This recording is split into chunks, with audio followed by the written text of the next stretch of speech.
오늘 말씀에서 사도 바울은 로마의 교회들을 향해 영적 예배를 강조하고 있습니다.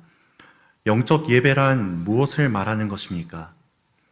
뜨거운 기도와 찬양이 넘치는 예배도 우리의 마음을 움직이기 때문에 그것을 영적 예배라고 말할 수 있을까요? 또는 열정적인 헌신과 순종으로 다양한 행사에 참여하며 예수님의 사랑을 교회와 세상에 넉넉히 알리는 것이 영적 예배라고 할 수 있을까요? 오늘 말씀은 우리가 드려야 할 영적 예배로 우리 몸을 하나님이 기뻐하시는 거룩한 산 제물로 드리는 것이라고 말하고 있습니다. 그런데 원어인 헬라어 성경을 보면 너희가 드릴 영적 예배라는 표현은 너희들이 드릴 합당한 신앙생활이라고도 해석할 수 있습니다. 그렇다면 사도 바울이 로마에 있는 교회에 강조한 이 영적 예배는 곧 무엇을 강조한 것입니까? 하나님께 드릴 합당한 신앙생활을 강조하는 것입니다. 이 때문에 오늘 본문은 하나님께 드려야 할 합당한 신앙생활이란 우리 자신을 하나님이 기뻐하시는 거룩한 산 제물로 드리는 것이라고 바꿔서 말할 수도 있겠습니다. 그러므로 오늘 이 시간을 통해 예배자들인 우리는 어떻게 합당한 신앙생활을 하나님께 드릴 수 있는지를 중점적으로 살펴봐야 할 것입니다. 먼저 하나님께 드릴 합당한 신앙생활의 첫 번째는 하나님의 긍휼과 은혜를 알고 이에 감사하며 우리의 모든 것을 드리는 것입니다. 이 당시 로마의 성도들 중에서 오늘 본문의 가르침을 듣고 이교도의 제사가 떠오른 이도 있었을 것입니다. 자기 소원을 성취하기 위해 자기 몸을 불과 칼에 내어 맡기고 우상에게 자기 자신을 바쳤던 그 헛된 행동과 연결해 받아들여서 본문의 가르침을 부정적으로 들었을 것입니다. 또는 신의 이름으로 시행되었던 콜로세움의 경기를 기억하였을 것입니다. 유희와 관능을 사랑하는 사람들이 그 자리에 모여서 수많은 이들을 제물처럼 사용했던 그 살육의 현장이 떠올라 오늘 말씀에 몸서리를 쳤을 것입니다. 그런데 여기 산 제물을 이야기하기 전에 로마서 10장 4절 말씀을 보시면 사도 바울은 그리스도는 모든 믿는 자에게 의를 이루기 위하여 율법의 마침이 되시니라 라고 말하면서 예수님을 구세주로 믿는 모든 자들의 죄를 속죄하는 산 제물이 되셨음을 말하고 있음을 발견할 수 있습니다. 그렇다면 예수님이 산 제물이 되시면서 모든 믿는 자들의 죄를 용서해 주신 이유는 무엇일까요? 로마서 9장 23절의 말씀을 빌려 설명하자면 하나님은 예비하신 사람들을 통해 영광을 받으시고 하나님의 넓은 긍휼을 알게 하시기 위해 우리의 죄를 용서해 주시기를 작정하셨습니다. 그리고 그 예비하신 이들이 하나님을 영화롭게 하는 예배자, 하나님을 기쁘시게 하는 진실한 백성들이 되게 하기 위해 구원과 회복의 길을 주셨음을 알 수 있습니다. 하지만 우리 사람들은 죄 많은 생각과 감정과 의지와 육신과 같은 이 인격적인 관계들을 저 세상과 긴밀히 맺고 있었고 도무지 사람이 올려드리는 이 제물과 제사로 속죄를 받을 수 없는 지경에게까지 이르게 되었습니다. 그래서 하나님은 아들 예수님을 속죄의 산제물로 보내셨고 십자가에서 우리의 죄를 완전히 해결하게 하셨습니다. 이 사실을 통해 하나님의 긍휼과 은혜를 알게 하시고 예수님을 구세주로 믿는 이들에게 약속하신 죄사함과 구원의 선물을 주셨던 것입니다. 그러므로 바울은 1절에서 너희 몸을 하나님이 기뻐하시는 거룩한 산 제물로 드리라 라고 권면하기 이전에 하나님의 모든 자비하심으로 라는 말을 넣으면서 우리가 하나님께 거룩한 산 제물로 자신을 드리기 전에 풍성한 긍휼과 은혜로 우리를 구원해 주신 하나님을 기억하게 하였습니다. 또 하나님의 부르심을 따라서 자기 몸을 십자가의 산 제물로 바치시고 하나님이 예비하신 백성들을 대신에 죽임당하신 예수님을 기억하게 하였습니다. 더 나아가 하나님의 한량이 없으신 긍휼과 은혜와 사랑을 받은 우리도 기꺼이 하나님께 자신을 드리는 예배자가 되게 하셨습니다. 성도 여러분, 우리가 하나님께 받은 은혜 그리고 새 생명의 선물은 흥정으로 얻은 것이 아닙니다. 로마서 9장 16절의 말씀이 원하는 자로 말미암음도 아니요 다른 박질 하는 자로 말미암음도 아니요 오직 긍휼히 여기시는 하나님으로 말미암음이니라 라고 말하듯이 하나님의 의지로 말미암은 긍휼과 은혜를 따라 우리는 구원을 받게 되었습니다. 만약 우리가 하나님의 의지에 속하지 못하고 긍휼을 받지 못한 자들이었다면 어떤 결말을 맞이한 자들이 되었겠습니까? 각자의 죄로 심판을 받고 정죄함을 받아 영원한 형벌에 처할 죄인이 되지 않았겠습니까? 더 나아가 우리는 하나님께 속한 예배자들이 될 수 있었겠습니까? 이를 생각해 볼 때 우리가 먼저 하나님의 긍휼하심을 기억하는 백성들인지 우리의 구세주가 되신 예수님의 십자가 지심을 고백하며 감사하는 예배자들인지 또 오직 하나님의 긍휼하심과 은혜만을 찬양하며 하나님께 자신의 생각과 감정과 의지와 육신마저 모두 드릴 수 있는지를 생각해 봐야 합니다. 특별히 우리 어린이들의 신앙을 놓고 고민해 보면 좋겠습니다. 현재 어린이들의 신앙생활은 매우 염려스러운 수준에 있습니다.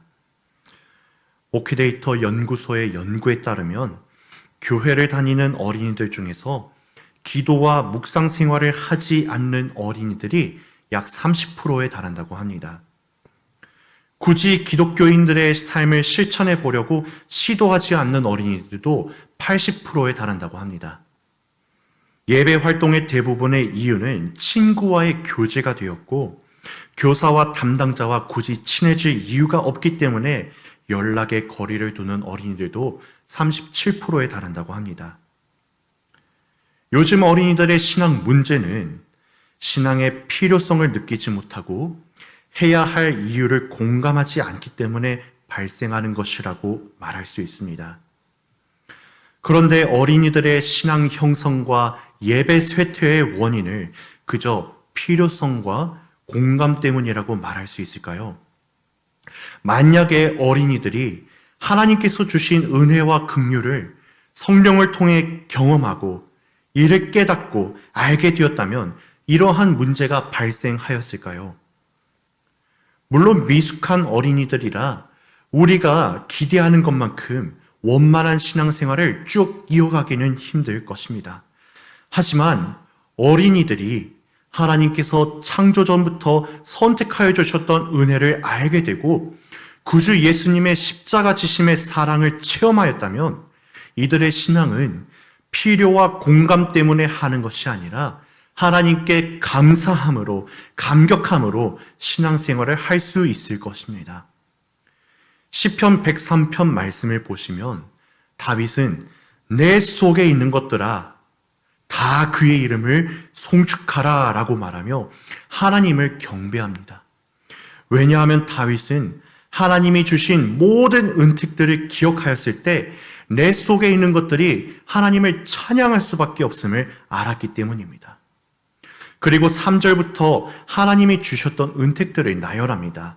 죄악을 사하여 주셨고 모든 병을 고쳐주셨고 파멸에 놓인 생명을 구원해 주셨고 인자와 긍휼로 관을 씌워주셨고 소원을 만족하게 하시고 억압당하지 않게 하시며 노하기를 더디하셨기 때문이라고 말하였습니다.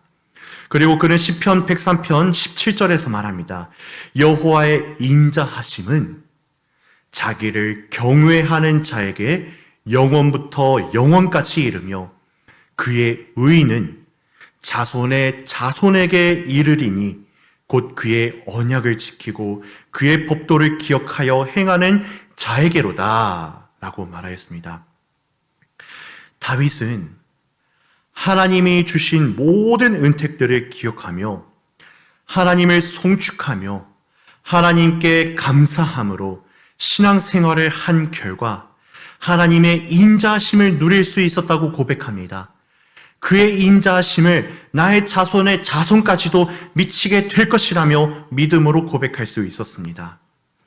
그러므로 우리는 어린이들에게 예배를 잘 드릴 수 있는 환경을 개선하는 것, 많은 관심과 사랑을 주는 것도 중요하지만 그들이 하나님을 알고 하나님의 계획을 깨닫고 구주 예수님을 만나고 또 그 사랑 앞에 무릎 꿇어 회개하고 예수님을 구세주로 믿고 영접하여 하나님의 백성과 자녀되게 하는 이 중요한 사명을 먼저 이뤄가야 할 것입니다.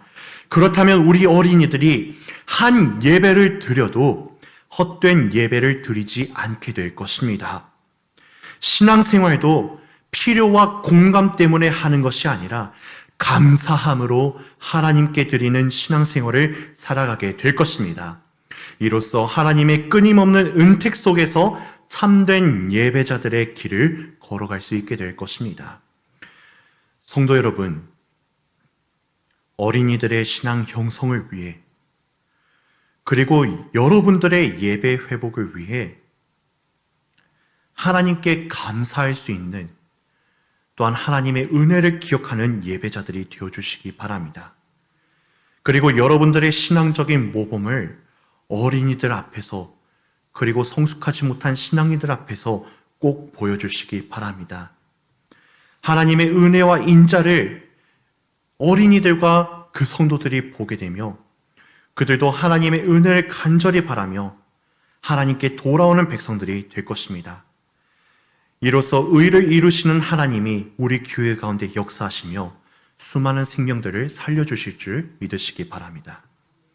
두 번째로 우리 몸을 하나님께 드리는 이 영적 예배, 우리의 몸을 하나님께 드릴 합당한 신앙생활은 무엇일까요? 바로 우리 몸과 마음을 깨끗하게 하여 하나님께 드리고 하나님이 기뻐하시는 뜻에 쓰임받게 하는 것입니다. 쉽게 말하자면 예전처럼 죄의 종으로 사는 것이 아니라 하나님의 백성된 자들로서 하나님의 기쁘신 뜻을 마땅한 것으로 여기며 하나님의 말씀에 합당하게 살아가는 그 모습을 이야기하는 것입니다. 어떻게 하면 죄의 종되었던 시절에서 벗어나고 하나님의 기쁘신 뜻을 이뤄가는 신앙생활을 하나님께 드릴 수 있겠습니까? 우리 다 함께 2절의 말씀을 읽어보겠습니다. 2절의 말씀입니다. 다 함께 읽겠습니다. 시작. 너희는 이 세대를 본받지 말고 오직 마음을 새롭게 함으로 변화를 받아 하나님의 선하시고 기뻐하시고 온전하신 뜻이 무엇인지 분별하도록 하라. 아멘. 사도 바울은 마음을 새롭게 하여 변화를 받는 것, 하나님의 선하시고 기뻐하시고 온전하신 뜻을 분별하는 것을 이야기하고 있지만 특별히 이 세대를 강조하고 있습니다. 사도 바울이 이 세대를 강조한 이유는 이 세대는 지금 우리가 살고 있는 세대를 뜻하기도 하지만 장차 다가오는 저 시대를 앞두고 있는 세대가 바로 이 세대이기 때문입니다.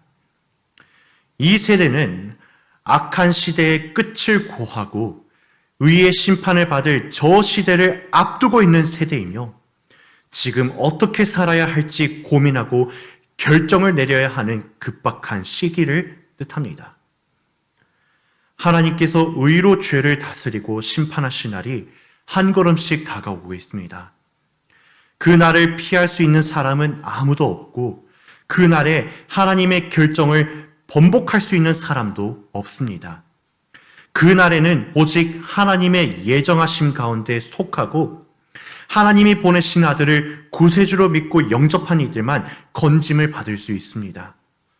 그러므로 우리는 이 세대를 살고 있지만 앞으로 다가오는 저 세대를 생각하며 살아가야 합니다.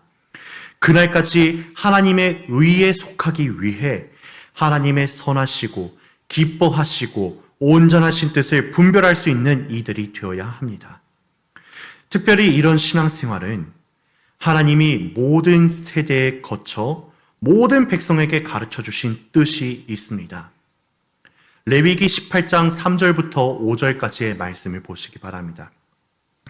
너희는 너희가 거주하던 애굽 땅의 풍속을 따르지 말며 내가 너희를 인도할 가나안 땅의 풍속과 규례도 행하지 말고 너희는 내 법도를 따르며 내 규례를 지켜 그대로 행하라. 나는 너희의 하나님 여호와이니라. 너희는 내 규례와 법도를 지키라.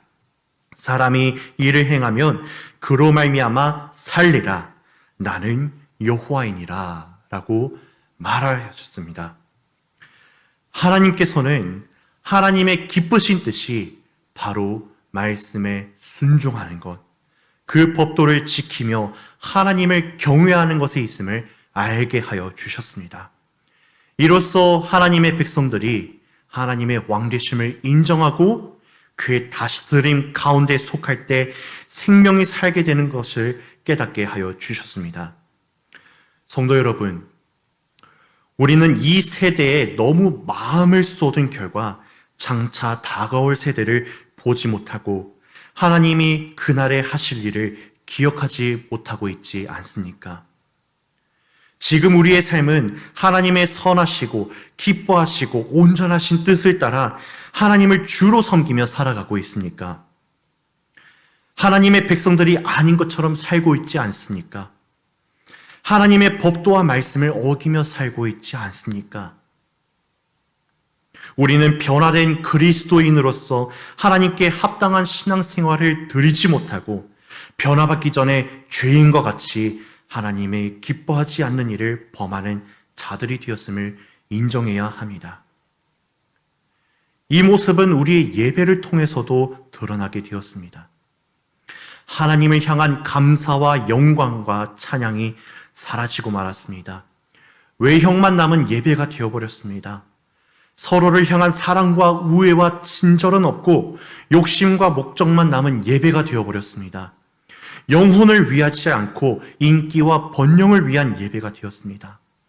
여전히 죄인으로 살고 있는 무리들이 모여있는 장소가 되어버리고 말았습니다.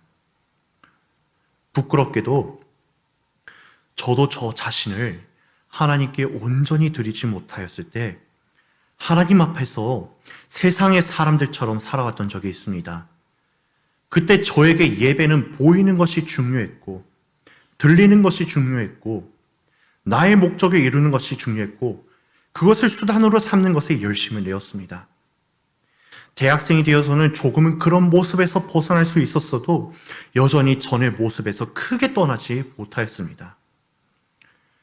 그러던 어느 날 하나님께서 주신 좋은 기회를 통해 약 3개월간 해외 인턴을 떠날 수 있었습니다. 그때 저와 같이 갔던 팀을 돌봐주시던 목사님께서 다양한 교회 예배에 참석할 수 있도록 해주셨습니다. 타임스퀘어 교회나 리버사이드 교회나 브루클린 타버나클 교회 같은 미국의 정말 굴지 있고 또 역사 깊은 교회들을 다니면서 다양한 예배의 모습들과 분위기를 살펴볼 수 있었습니다.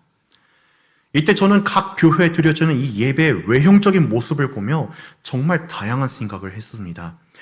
예배 중에 어떤 때는 어떤 찬양팀으로 또 어떤 봉사로 이런 예배가 이루어지면 정말 멋지겠다라며 생각했습니다. 그런데 저의 이런 생각을 깨뜨려주는 교회가 있었는데요. 바로 타임스퀘어 교회였습니다. 이 교회는 타임스퀘어, 말 그대로 타임스퀘어에 위치한 교회인데요. 바로 그 근처에 있는 브로드웨이에서 일하는 연기자와 감독과 음악가들이 정말 많이 다니고 있는 교회였습니다. 그러니까 찬양을 비롯한 모든 예배 분위기가 마치 하나로 연결되는 연극과 같았습니다. 이곳에서 예배를 드리는 저는 정말 그 분위기에 흥분하고 도취되어 있었고, 정말 그 자리를 빌려서 일처럼 정말 화려하고 정말 흥분되는 예배를 만들어가고 싶은 욕심이 들었습니다. 그런데 그 아래를 보니까 모든 찬양과 설교를 수화로 농인들에게 통역하는 한 여성분을 볼 수 있었습니다. 사진을 보여주시면 감사하겠습니다. 여기가 타임스퀘어 교회입니다. 바로 저 아래 초록색으로 동그라미 표시를 쳐둔 분이 바로 수화로 농인들에게 설교와 찬양을 통역하시는 여성분입니다. 이분이 찬양을 부를 때 수화로 통역하는 것도 바쁜데 춤을 추면서 찬양을 드렸습니다. 설교를 할 때는 눈물을 흘리면서 가슴을 치면서 농인들에게 통역하였습니다. 못 본 척 지나갈 수 있는 장면이지만 그분의 모든 모습 하나하나가 저의 마음에 다가오기 시작했습니다.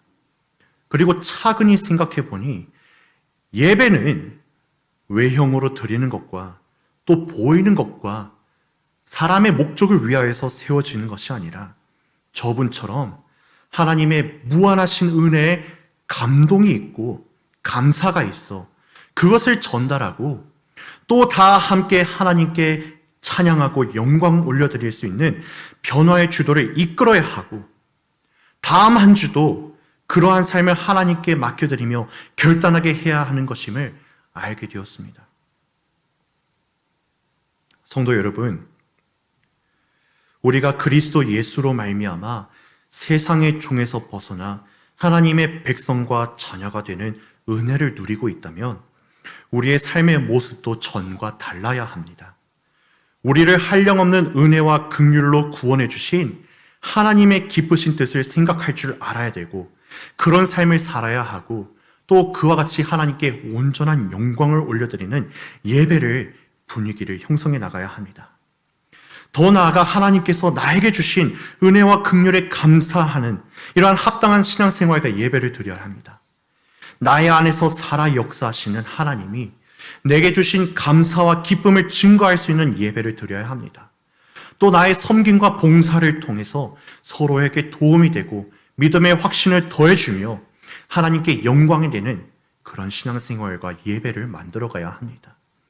이같이 할 때 우리의 마음이 날로 새로워지고 도우시는 성령을 통해 하나님의 뜻을 전보다 더 명료히 깨닫고 그것을 삶의 소망으로 삼아 점차 하나님의 백성으로 합당하게 살아가고 또 합당한 예배를 올려드리게 될 것입니다.